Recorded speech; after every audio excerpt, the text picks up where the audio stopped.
conservative media has recently been buzzing with the results of a new YouGov poll. Now, this poll was taken earlier this month. It was released on Tuesday, and it shows that a shocking 71% of people that voted for President Barack Obama now have buyer's remorse. And that includes 55% of Democrats. Wow, now that's pretty interesting, really. Now, some of these conservative outlets have been reporting on this poll. Outlets like Fox News, Washington Examiner, and World Net Daily, or what I like to call World Nut Daily. But man, 71%, that seems pretty bad for Barack Obama. Except for just one tiny problem. The sample size was about 35 people. Oops. Now, this doesn't match up with the other question that asked if you were to vote again, would you vote for Barack Obama? 79% of the 400 people sampled said yes. So, that doesn't exactly match up when you put it in context. So we obviously had a little bit of misreporting by conservative media on polling, which doesn't really surprise me one goddamn bit. But I want to ask if this is a good example of course, the media, conservative media, twisting up polls. They love to twist up polls. So let's ask you guys, is this a good example of that? So this is, I think, a problem in media that has sort of was widespread, but this is a great example of it. And it sort of falls on us as the reader. Our media literacy is very poor in North America, but our media literacy when it comes to polls is shockingly low. And a lot of that has to do with the fact that the polling industry has just become something to fill inches in the newspaper. And so we end up with all of these ridiculous stories, whether it's this kind of thing, which is actually more important, but even smaller polling stories such as 80% of people want to start their day off with iced tea, and just like, oh look, Pepsi Cola brought us that study.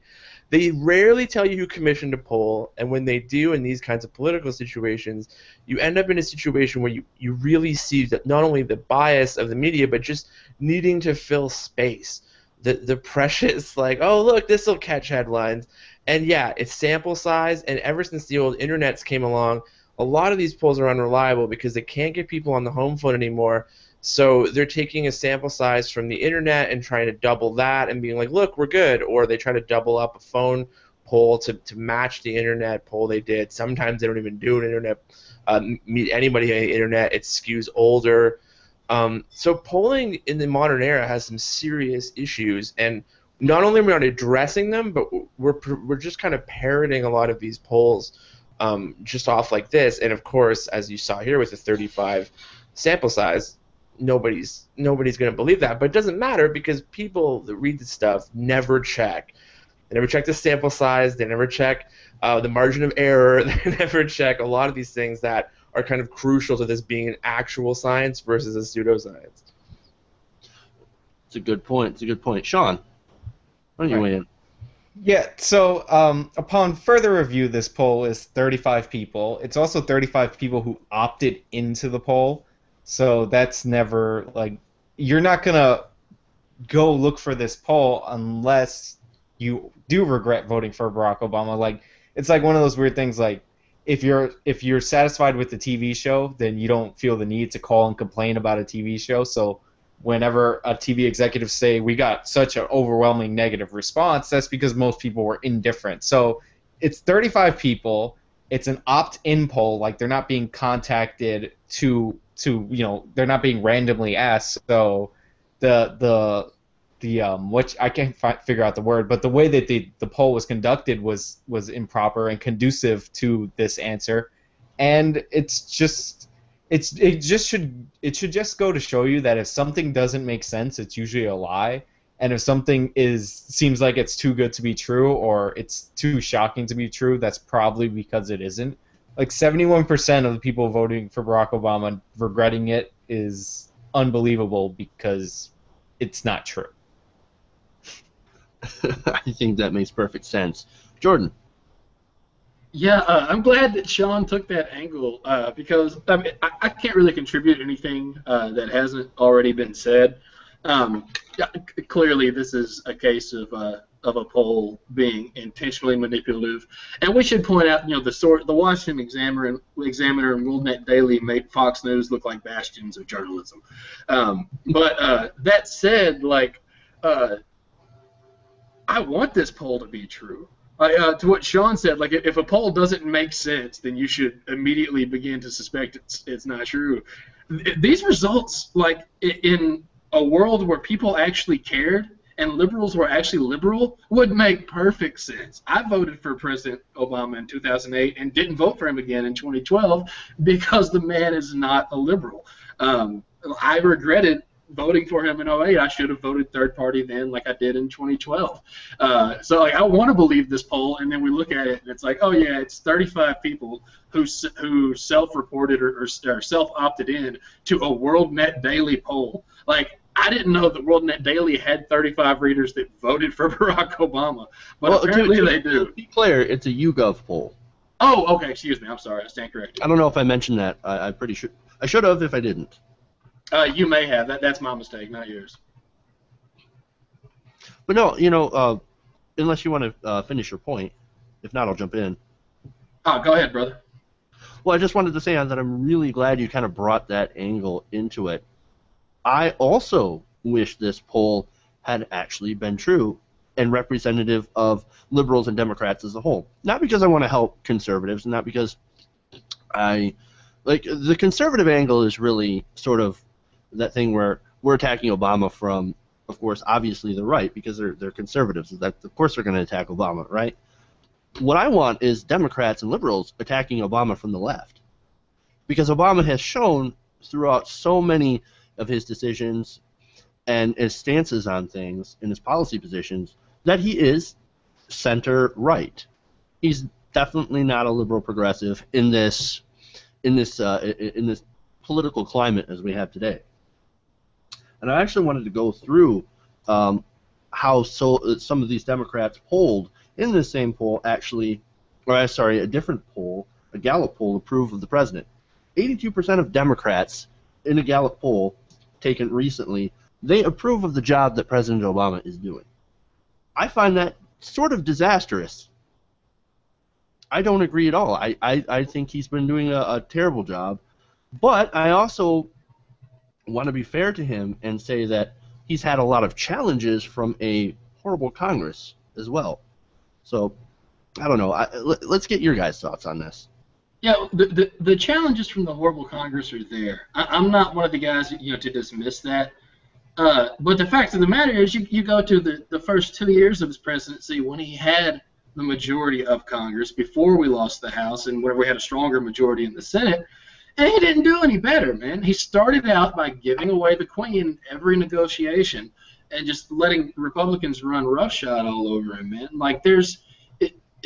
It's a huge indictment against, maybe I say this because I don't identify as a Democrat, so I don't really have any party loyalty or whatever.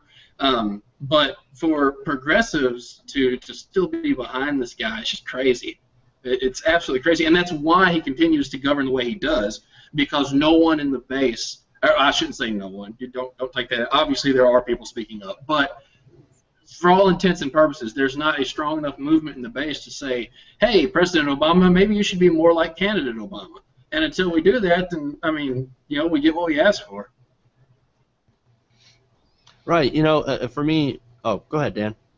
No, I was just going to say I know that I never get to vote in your elections, which is rude, by the way. But going back to 2008, I think it's a big problem that progressives kind of even bought into Obama as a progressive. I understand he did campaign on it, and a lot of new voters came in, and they're not maybe used to the slick campaigning of politicians. But that was what I found really sort of almost disappointing, and what I thought was sort of the saddest narrative of 2008 is you knew by his voting record and how he was as a politician growing up, and if you looked at his record even in Illinois, Chicago, it was obviously that he was a centrist. He was never somebody who really was a strong maverick against his own party, all of these kinds of things. And he's somebody who deliberates a long time on things and takes his time. So it's not that that's a bad thing, but the idea that he was ever going to be sort of this radical progressive, I always kind of didn't buy into. The second point that I would say is, and maybe the more important point, is ever since your 2000 election, there was sort of a narrative that happened when Ralph Nader was one of the most successful third-party candidates you'd ever had. The narrative that came out of that election, though, was he lost an election for Al Gore, thus giving us the Bush years. Thus, the mature thing to do is hold your nose and vote for the lesser or the evil of two lessers, or the lesser of two evils, depending on your point of view. And that's, I think, the real problem. We're in a team sports mentality when it comes to politics. It's really about, I will always say in a poll that I support the president because I know if I don't, the right-wing media and the other side, Team Blue, is going to come after me, or Team Red is going to come after me. And that's, I think, the real danger that we're in for anyone who wants a better democracy is that we've just dug our heels in so hard in almost all countries now with this sort of sports mentality to politics. Yeah, and I want to. I totally agree with you. I just want to add a little nuance. So, like, I mean, you guys know me. I'm not Mr. Far Left Wing, but like, so I never expected Mr. Obama to be that. But what I did expect him was on these specific issues when he said he was going to do a thing, whether that was a public option or maybe a setup for you serve a certain time in like a public service role and get a free college tuition, whatever it was, specific issues that he campaigned on, like asking him to honor that, like that's not asking him to be Mr. Far Left, that's asking him to be an honest, decent person, which I guess is a crazy thing to ask a politician to be. But anyway, Sean, I'll let you jump in, man. Sorry, I didn't mean to cut you off. Yeah, I was going to say, and it's a lot of people who don't want to admit that they're wrong, because if you voted for Obama in 2008 and you were disappointed and you voted for him again in 2012, then you kind of get what you deserve, because he was the same, like you already knew. It wasn't like he was that new guy, that campaign guy that you didn't know about. But I would point to the moment when I knew Obama wasn't going to be anything special is when he said he would filibuster retroactive immunity for warrantless wiretapping in the primary, and after he won the primary, he immediately voted for it. Like he voted for retroactive immunity for the warrantless wiretapping for George W. Bush. So like, I get a lot. It's a mixture of people who don't want to admit that they were wrong, and a mixture of people who aren't paying attention. Like they're like, oh well, Obama, I voted for him. He's got it. I'm just gonna blindly support him no matter what. So we get the same things with like every president. I'm sure there's still diehard Bush people out there, even after the economy crashed and the wars were a disaster. Like this is just like the team sports nature of politics. Well, Sean, I do have a point for, I guess, sort of to address your people that voted for Obama in 2008 that were disappointed and then voted for him again. I don't necessarily agree that you deserve what you get. Just in the fact that I think that some of those people that, at least in my case, because I'm one of the ones who did that, okay, in my case, it was not voting for Obama, it was voting against Mitt Romney. So, I mean, I just kind of want to put that out there. And according to a post-election Pew analysis, they actually found about 8% of people felt like I did. They weren't voting for Obama. They were voting against Mitt Romney. How do you change that, though, which is what I was bringing up? Like, what is the solution to getting in America where your political system doesn't allow really a third party to flourish? Even back in the 90s, which, I mean, most people who are probably watching this show and all of us on this panel barely remember Perot, if you remember him at all. But looking back at that, Nader and Perot and a lot of the third-party candidates who've had any success had a really hard time getting into TV debates, had a really hard time. And these were guys that have polled higher than any of the third-party candidates we've seen in the last decade. So, I mean, that's the real question. How do you break the two-party animal? Because yeah, like it's not totally wrong to do what Jeff did and say, man, I get that Obama's not going to be great on this, but the alternative is really scary. And that's not really much of a choice, to be honest with you, though. Like it's like they say that you have a choice, but it doesn't really seem like much of a choice. Well, and two, like Dan, I'm going to be a dick, and I should have said it. I'm going to be a jerk, and be the guy that says this. Before we start griping about how we don't have 3 parties in America, maybe we could get 2 first. I would be okay if we had at least 2. We don't have 2 But you right won't now. have that though. That's how this works in Canada with 3-party system. Is you've got a centrist party, a liberal party, a left-wing party, the NDP, and then you've got the right-wing party, the Conservative Party. And why the third party is necessary isn't because they're ever going to get in 9 times out of 10. To be honest with you, end up with one of the 2 parties. But the third party always pushes, in this country, it pushes the left. And in Canada, we've had swings where there's actually been fourth parties, because we have a unique political system that I won't get into, but with regional issues. But much like the Tea Party, we had that in the 90s, so it swung right. So another party came in and swung the Conservatives right. And that's what I'm trying to say is how do you, if you don't have a third party that is strong, what is pushing the Democrats to go more liberal or, whatever way you want a party to swing? As long as there's only 2 real contenders, they don't really have to pay attention to anybody. Right, and there are so many different obstacles in the way of somebody who is a third party. Like you said, they don't get allowed in the debates. A good example of that is Buddy Roemer, who actually ran as an independent. And the story with him is that they kept asking him, how much money can you raise? And I think that's the central issue, is how much money you can raise before we allow you into the debate. And they always kept raising the bar for him to meet so that he could get into the debate. So, I mean, as far as solutions go, it's a really difficult thing to come up with when you have, first of all, corporate control of the media, corporate control of the politicians, and all this red versus blue mentality that you had outlined earlier. But also, like a decade ago, when the Bush thing happened, I'll never forget watching I was in high school at the time, watching all of the turnaround on media about blaming Nader for that. Like it was Nader's fault Al Gore didn't do well. No, it's Al Gore's fault that Al Gore didn't do well. And it doesn't necessarily mean, and that's the narrative that it's so hard for a third-party guy to contend with, and this happens in Canada too, where we actually have 3 parties. The third party always gets, come election day, okay, I get you guys are all idealists or whatever, but what if the right guy gets in? What if the right wing gets in?